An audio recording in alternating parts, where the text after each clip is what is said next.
Joining Mr. Feroz on the panel, we have an exceptional lineup of speakers. YB Nik Nazmi Nik Ahmad, Minister of NRES. Yang berbahagia, Datuk Seri Maimunah Sharif, Mayor of Kuala Lumpur. Ms. Charlotte Wu Bai, Chief Sustainability Officer of Petronas. And Ms. Bina Rahman, the Head of Program on Third World Network.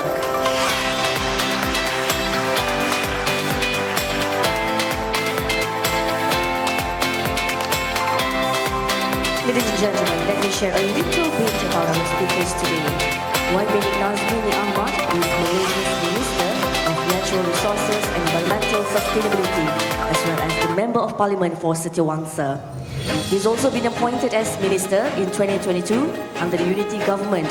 He is also an author with works including Saving the Planet, Climate and Environmental Lessons from Malaysia and Beyond. Along with him today is Yang Berbahagia Datuk Seri Town Planner Dr. Maimunah Muhammad Sharif, who is also the Mayor of Kuala Lumpur since August 2024 and Malaysia's Special Envoy for Sustainable Urbanisation. She also serves on the International Advisory Committee to the COP29 Presidency on Urbanisation and Climate Change. Previously, she was the Under-Secretary General of the United Nations and Executive Director of UN Habitat from 2018 to 2024, and the first woman to serve as President of the Seberang Perai Municipal Council and Mayor of the Penang Island City Council. A town planner by profession, Datuk Seri Maimunah is an honorary member of the Royal Town Planners Institute of the UK, a fellow of the King's Foundation, and a jury panel member of the Lee Kuan Yew World Cities Prize. We also have Ms. Charlotte Wu Bai, the Vice President, Chief Sustainability Officer at Petronas. She's an award-winning leader driving sustainability. Since joining in 2021, she has advanced the company's net zero carbon emission strategy. Previously, she was Vice President of Sustainability at Quinor, where she developed its first sustainability strategy. Charlotte also serves on the Board of Trustees for the UN Environment Programme World Conservation Monitoring Centre in the UK. Last but not least, Ms. Meenakshi Raman, Head of Programs of the Third World Network, TWN. Ms. Meena is the Head of Programs at the Third World Network, a Penang-based non-profit organisation which focused on sustainable development, climate change and North-South issues. A practicing public interest lawyer and climate negotiations expert, she has attended 16 COPs and co-authored A Clash of Climate Change Paradigms. Ms. Meena also served as the first active observer from developing countries on the Green Climate Fund Board from 2012 to 2015.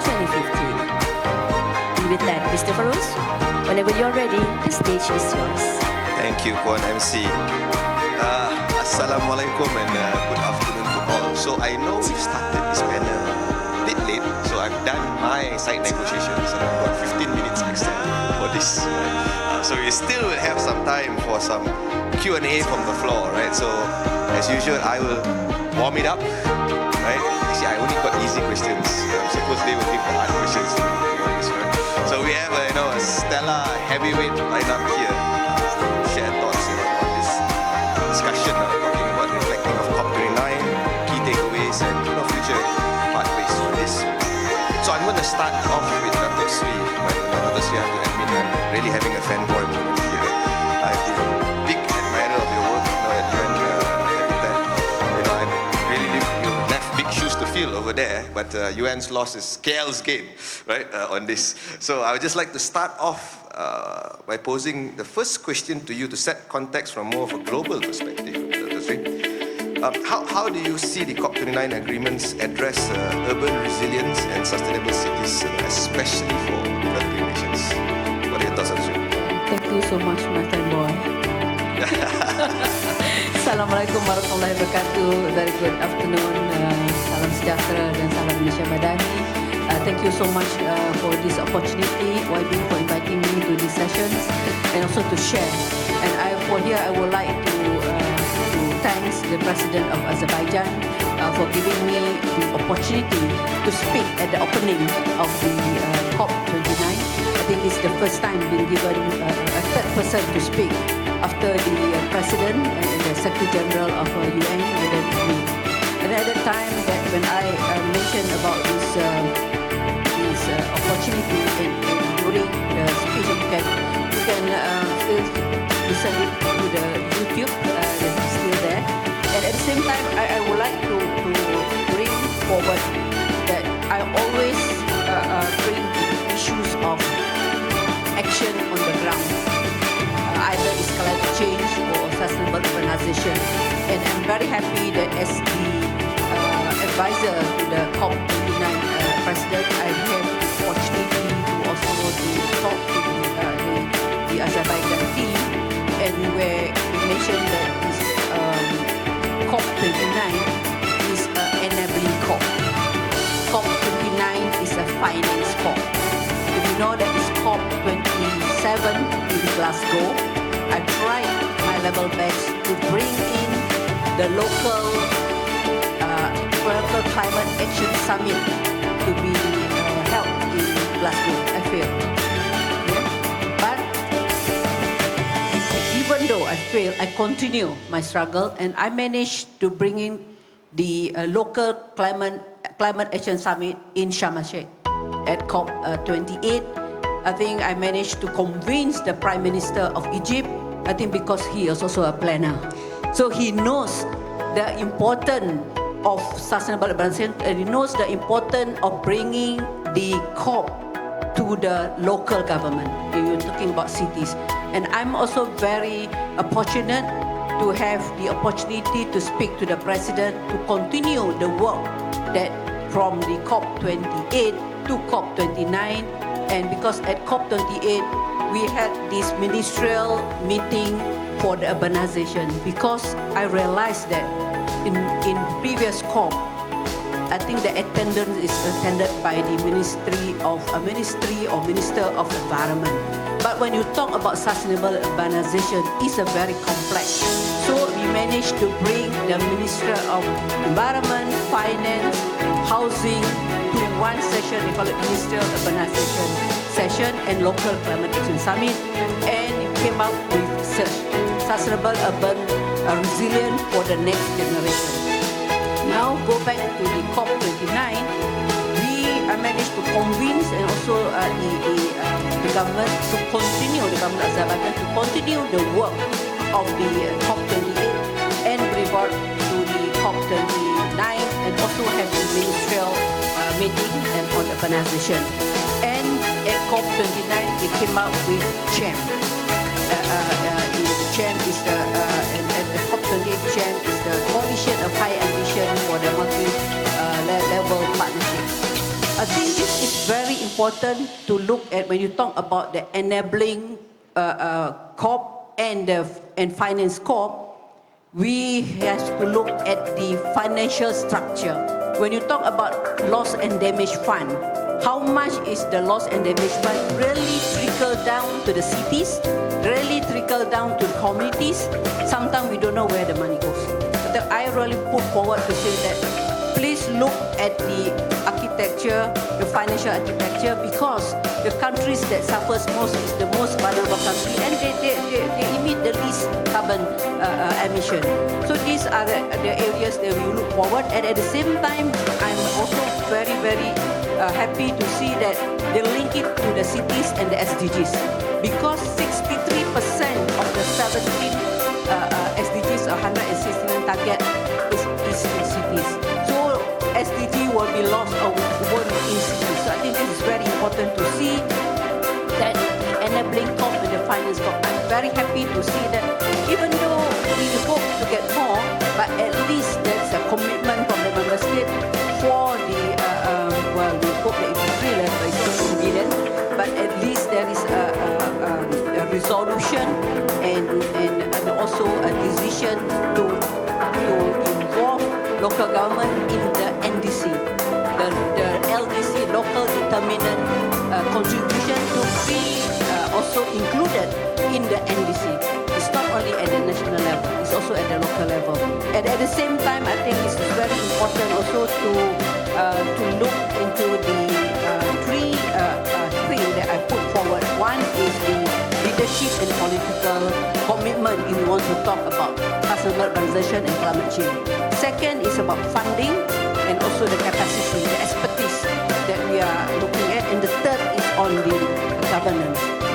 So in overall, I feel that the COP29, at least they are openly, transparently talk about finance, loss and damage. But I hope that we can continue at COP30, and at the same time, I'm very, very fortunate to see that the flow from the COP26, 27, 28, I had the opportunity to COP24, 25, but still, I think now what we need Malaysia have to do is that we have to bring all this resolution and decision, whatever it is, to action. That's why I say that action is now. We cannot wait anymore, because that's why I mentioned that climate change is real, and we have to. Thank you, Dr. Sri. You know, such passionate pointers, right? Thank you for pushing comprehensively in COP, and also to point and bring up the question. A lot of comments on the money, but actually what really is trickling down, right, on that side.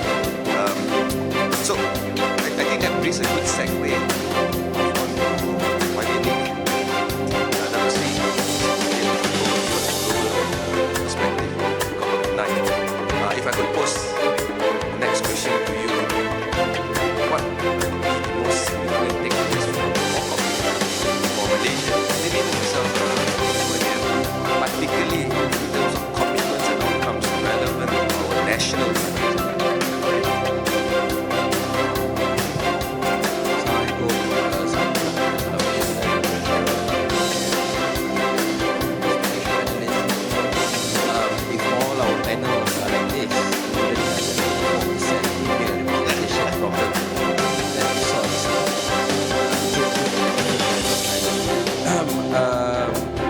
I think for me this was my second COP, right? I mean, so I'm very, very junior compared to Ina, Tan Sri Zakri. These are all people, veterans who have been on the front lines of the trenches and seen how this thing, COP has developed over the years. Shall we start with the good or the bad? So I think the good thing is the fact that we finally come to some conclusion on Article 6, right? Because when we talk about credits and all that, there was no certainty for many, many years, since 2015. But we managed to finally get some conclusion on that. And we see the poverty for Malaysia, and we sign MOUs with Korea, South Korea, because now we know the parameter. Of course, there's still some other things to work through, but it's a positive start. I think we are working on our carbon market for Malaysia. So this is hopeful. Similarly, this also helps us when we finalize our climate change bill. We started the consultation publicly since November last year. We got the input, and we had another series with some of the civil society. So some of the developments from Baki will help us when we complete our climate change bill this year. I think that the challenge is, of course, going back to the issue of money. This is even before the withdrawal, from the US, from the Paris Agreement, where, when people are talking about 1.3 trillion US dollars, eventually it was only 300 billion from government annually, and the rest is to come through various means of supposedly 1 trillion. And I remember when there was, I can't remember the term used, but basically when the president tried to find a solution to this and invited all the head of delegations, and we were discussing about it, and you could see the anger from the developing world. right? They said, I mean, I remember the minister or the head of delegate from Panama was saying that you are expecting us to borrow billions for our floods or our the problems that we get at erosion, but at the same time we have no problem in funding conflicts that cost trillions of dollars. And I think that was a real, that was a strong sentiment. And it united regions. It was not about religion, it was not about ethnicity. It united a lot of developing countries. So I think that's why we are quite moving forward. We hope that we can really leverage on Belém, on Brazil, going back to Brazil, where all this started, where the biodiversity and the climate change COP actually began in 1992. So I think this is very important. We have to really leverage on Belém. And if you ask me, by that time when we went to Baku, we already knew the election results in the US. And so we expected. I mean, the withdrawal is not a surprise. So we have to find ways and ensure that at the end of the day we still can progress. Is it easy? No. Right? US is the biggest economy in the world in terms of emissions. They are number one. But we need to do our part, and I think just strengthen other cooperations with China, with the EU, among developing countries, with the newly emerging countries, to find how we can move forward and progress with regards to climate change. With regards to Malaysia, we will continue to do our part. Our climate change bill will also took note of some of the comments from civil societies that not enough was mentioned on adaptation. So as we improve the draft, we will take into account of that. At the same time, we are working on our national adaptation plan that is coming up in 2026.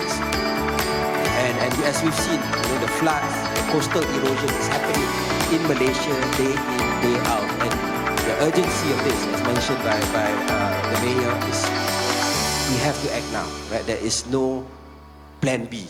Just as there's no planet B, there is no plan B. We have to act now, and I think that is the urgency. And whatever happens in the world, I think enough people in the world, and with the new technologies that's coming in, there is enough that we can actually start on and to continue the momentum to build a more climate resilient, not just Malaysia, but climate resilient planet. Thank you, Webby, for sharing, especially the fact that I think there's now a lot of questions coming up from the status quo perspective. And I think, the title of your new book, the representation of the whole Malaysia can continue to fit, right? So in keeping to the developing economies sharing, let's move on to this Mina. I think YB, Mina is also a good example that even though you can be in climate for long, your hair can still maintain black, right?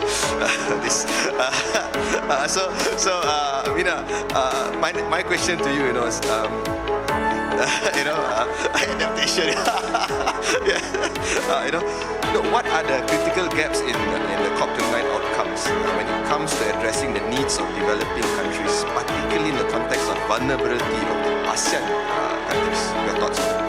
Heroes like greenwashing, you can do blackwashing.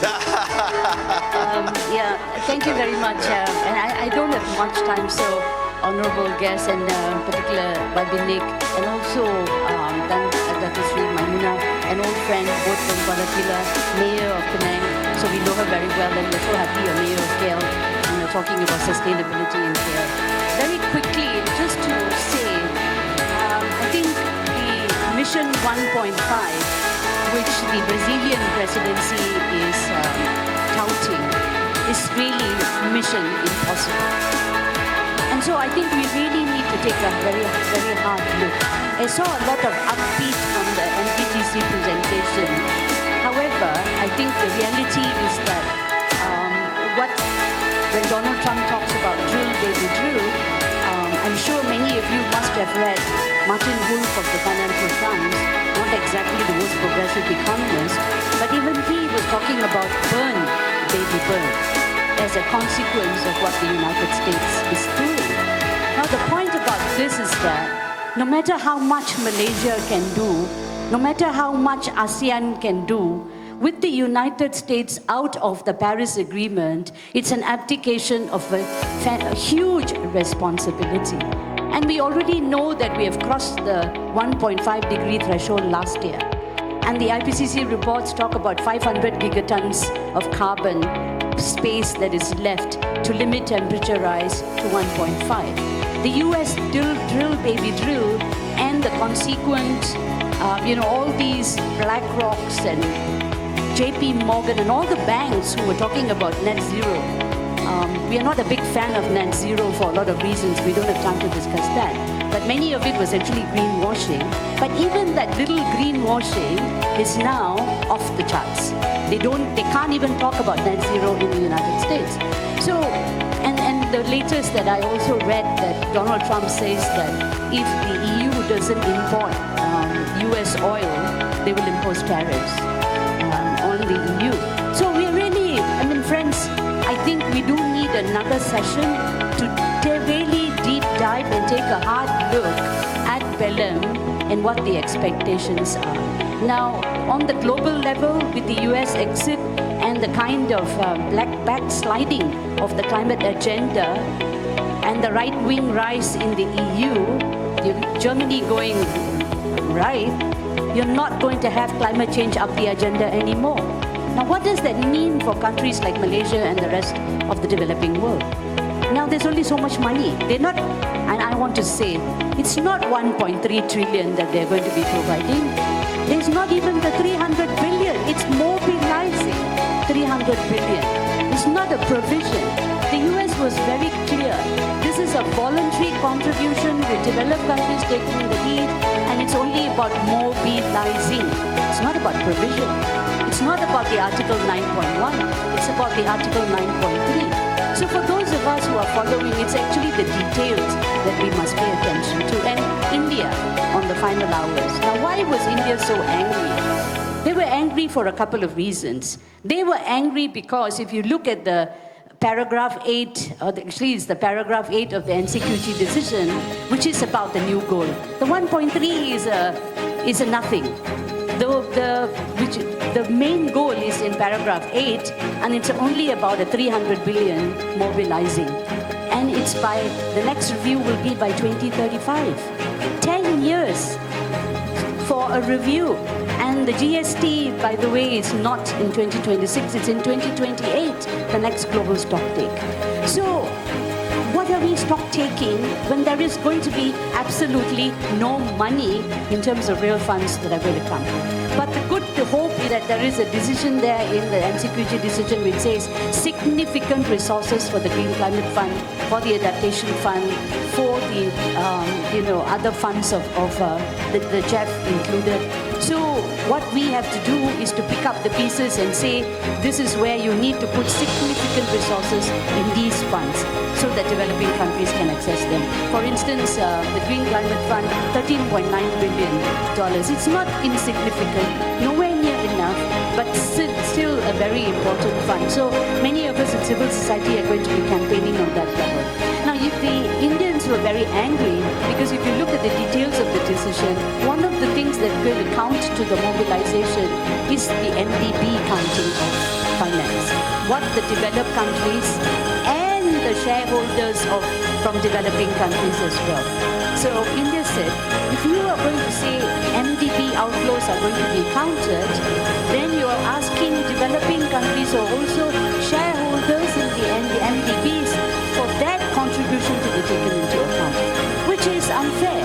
Now, the unfairness of it all is really that the Azerbaijani presidency gavelled without even giving India the opportunity to take the floor. They knew India was upset. India had already alerted them, but they gavelled nevertheless. He didn't even, Professor Zakri, I don't know whether you were there, you know how they did it? Next, NCQG, pop, he didn't even look up. cut anybody objections. They knew. So they ran through a decision which was really unfair for a big, large country like India. They have done this in Doha before when the Russians objected to something. They did it in Cancun when the Bolivians were objecting over something. So this process cannot happen this way. The whole UNFCCC crisis now is really how you make decisions. And maybe the final point for us, we all talked about the drill baby drill and how it's going to be burn baby burn.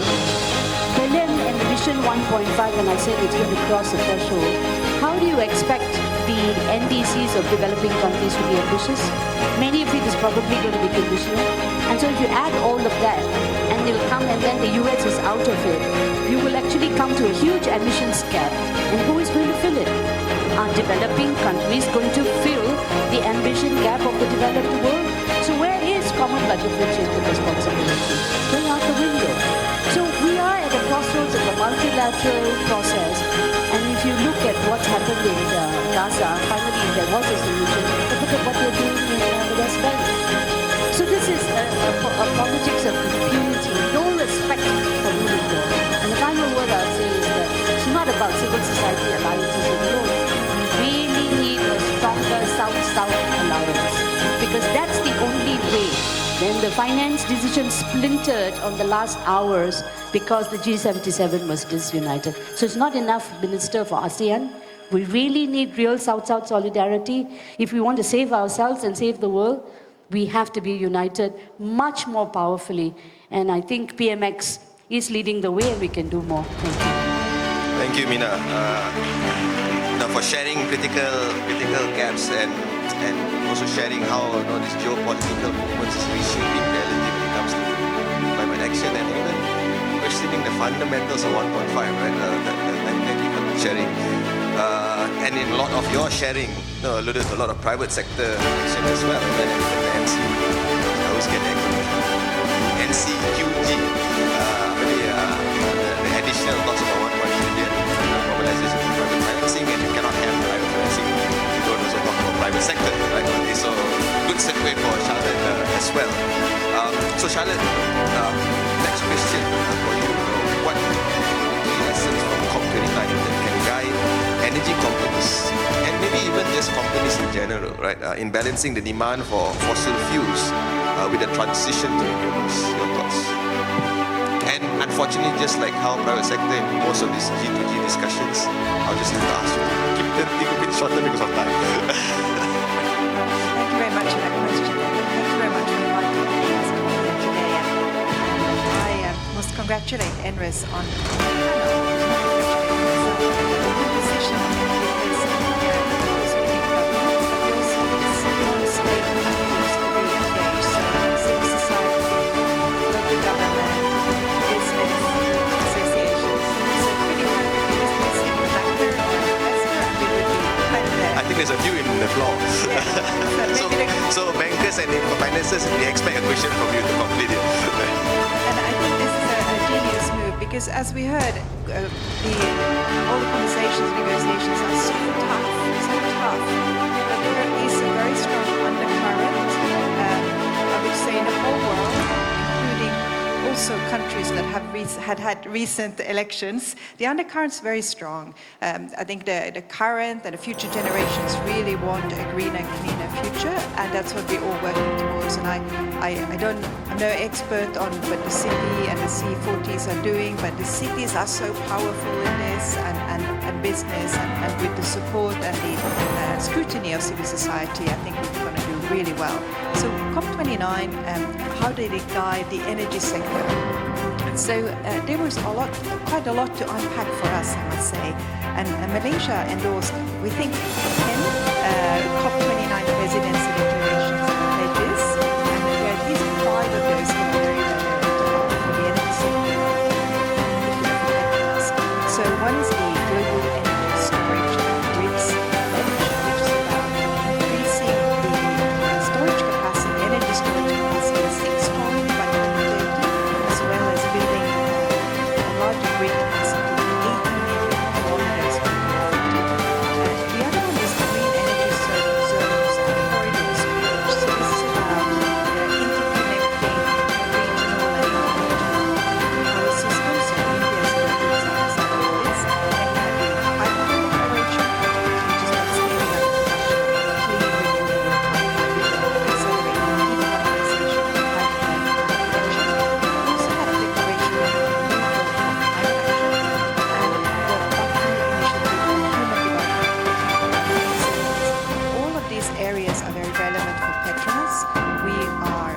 decarbonizing our core business.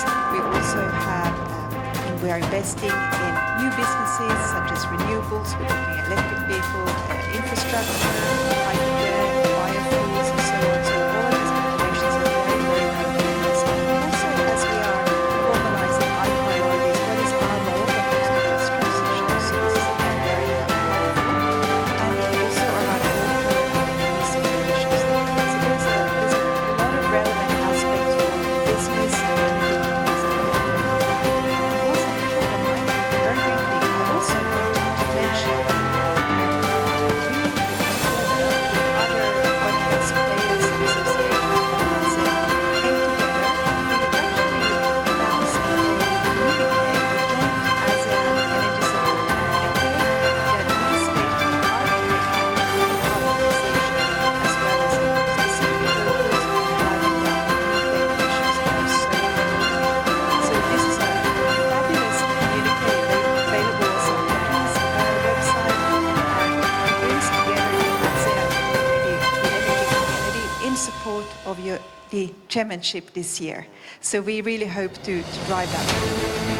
Thank you, Charlotte, for sharing, how energy companies can support the just transition, and also how us is doing this ASEAN coming together for greater impact as well. Now, I am really conscious of time, and I really want to give the opportunity to the floor, right? Because it's not always you can assemble, these climate avengers in a certain sense, right, on the stage. So please, anyone who would like to pose a question, I think there's an open mic, some guest answering. The mic for answering.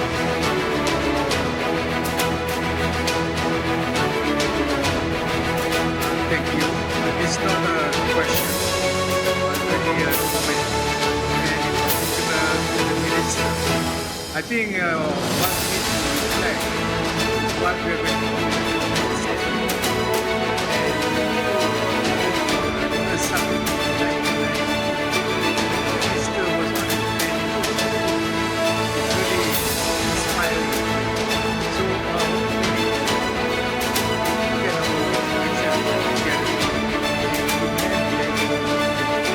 number one, we are chairing ASEAN.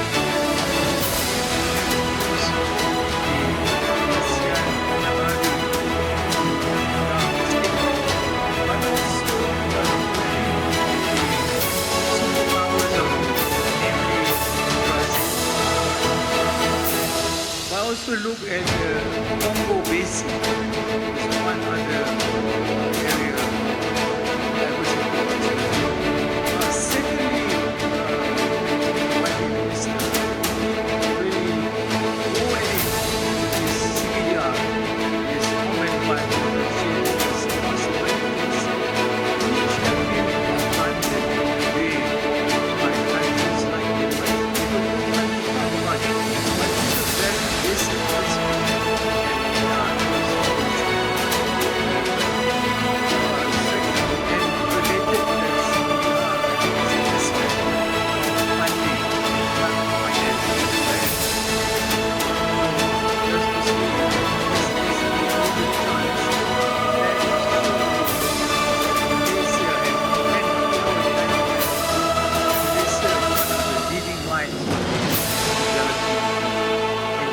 Thank you, Tan Sri, for your comment. Any other questions? Yes, just to echo the issue of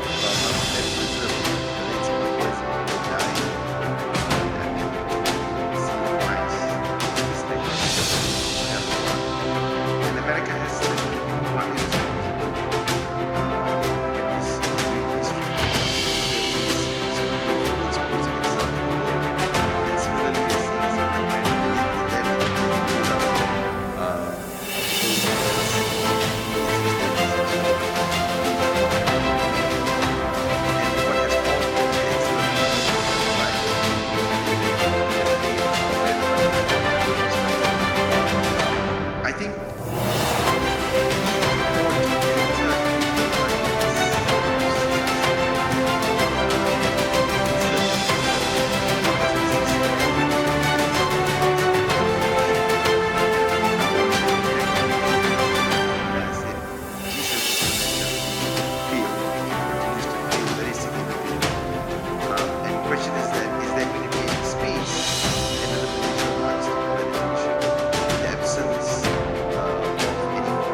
Thank you, Dato'. I suppose the question is, in the decline of multilateralism, can Malaysia fill this void in leadership agenda? And also, could we then propose new innovative change models that get where we want to go? I think this is an open question to all, but of course, Wakil Menteri, you'll have to start us off. What's your thoughts? Thank you. I think the combining the definitely need to leverage our mega-diversity, including with regards to climate change. This mega-diversity is always mentioned in the CBD, COP, but sometimes it's not seen enough or rated enough in climate change. But it plays a huge role. It's related. So rightfully, that's the Amazon Basin, the countries there come together. They have a science panel. The Congo Basin, they also come together. They have a science panel. But actually, we have also started in the audio, the heart of audio, science panel. I think Translate from Sunway is very much involved. But we are pushing so that we can expand beyond audio, but to be the Southeast Asian region, because we also have high quality forests here in Thailand, in other parts of Indonesia and Philippines as well. So that I agree that it's something that we need to harness. But moving on to the issue of G77 and the challenges, I think it's partly because the success of some countries within G77. Because you have to understand, just giving you an example, Singapore, Qatar, UAE, Saudi Arabia, they are G77.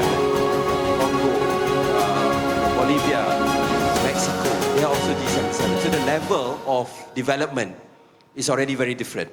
So I think this is something that is very big. Partly it's above my pay grade, but I think as Mina mentioned, I think PM has been working hard to slowly, find a role for the other countries in a way, in a world where the US is sort of not exerting itself in the right way. Right? So I think it is navigating that. It's not easy. Our two biggest trading partners are China and the US. We want to be able to trade and talk to everyone. So, but I think your point, right? And ASEAN is definitely not enough. We have countries in ASEAN where they band themselves in small island nations.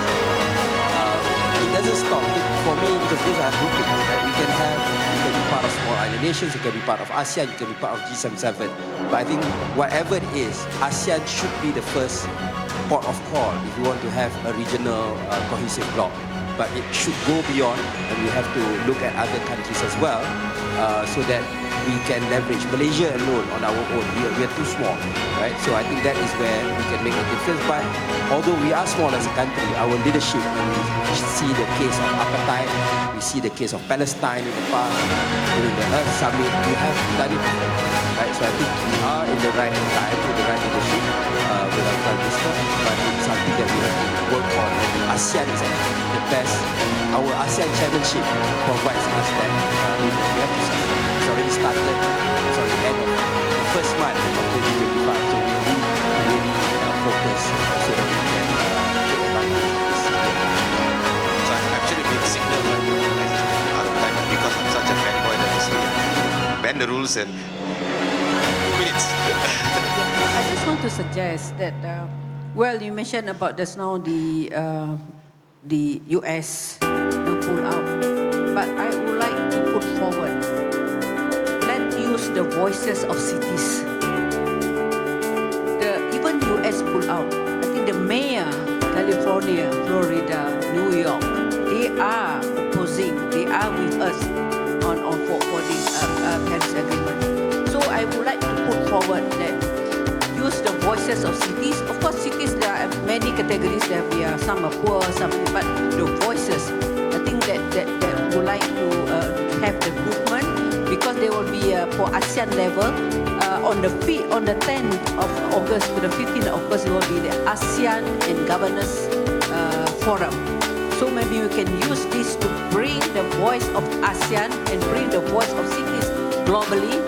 They make noise, then I think that is at least we put forward our voices and try to make a change. So that is my last intervention. Thank you. Thank you, Dr. Sri. We'll always never have enough time when you have such a distinguished experts and passionate people as panelists. So please join me for a round of applause. Thank you very much, panelists, for your sharing on this. Thank you. Over to you, MC. Thank you to moderator and panelists for such an insightful and thought-provoking discussion.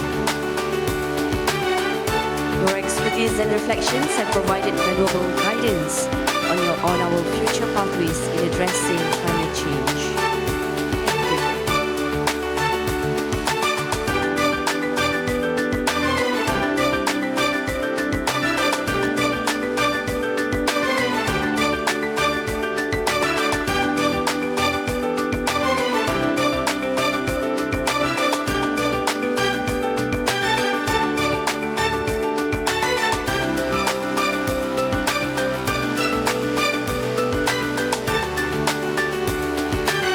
Gentlemen, before we proceed to our next agenda, let us take a moment to enjoy a short video showcasing the highlights of the Malaysia Pavilion at UNFCCC COP29.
Thank you for watching. The video provides a wonderful glimpse into Malaysia's presence and accomplishments at COP29. Congratulations, Malaysia.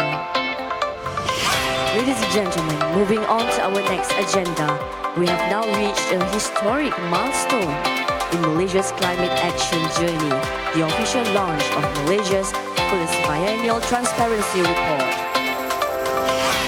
The BTR1 entails the national GHG inventory for all main economic sectors and Malaysia's efforts on climate change mitigation actions and items about financial support, technology transfer and capacity building.